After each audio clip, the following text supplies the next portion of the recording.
Details చూద్దాం. ములుగు జయశంకర్ భూపాలపల్లి జిల్లాలో పోలీసులు హై అలర్ట్ ప్రకటించారు. మావోయిస్టు పార్టీ తెలంగాణ కార్యదర్శి దామోదర్ అలియాస్ బడే చొక్కారావు కోసం విస్తృతంగా గాలింపు చర్యలు చేపట్టారు.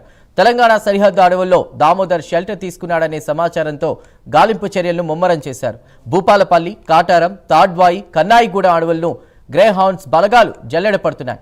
మహారాష్ట్ర, ఛత్తీస్గఢ్ సరిహద్దుల్లో విస్తృతంగా వాహనాలు తనిఖీలు కూడా చేపట్టారు. ఇటు గోదావరి తీరం, అటు కర్రెగుట్టని కూడా భద్రతా బలగాలు గాలిస్తున్నాయి.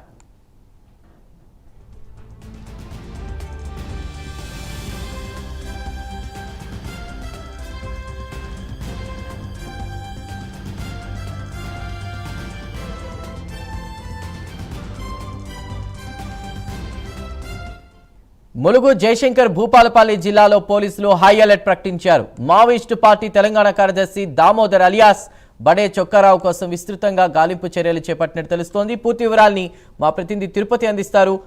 తిరుపతి.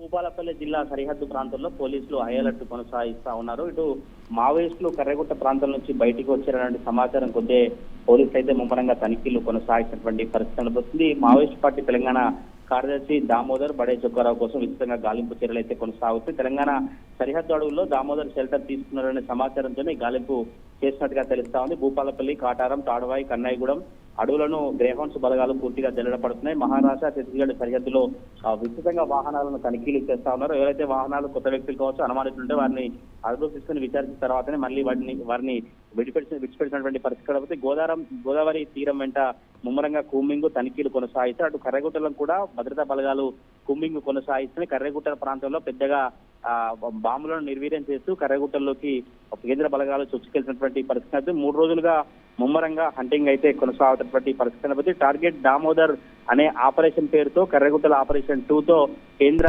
బలగాలు కావచ్చు, స్థానిక పోలీసులు, కోబ్రా, సిఆర్పిఎఫ్ మిగతా అంతా కూడా కూంబింగ్ కొనసాగించినటువంటి పరిస్థితి. చూడాలి, ఇంకా కర్రెగుట్టలో మాత్రం భారీ ఎన్కౌంటర్ జరిగినట్టుగా వదంతాలు, అనుమానాలు వ్యక్తమవుతుంది. మరి ఇప్పటివరకు ఇంకా అధికారులు మాత్రం అధికారికంగా ధృవీకరించలేదు. చందు.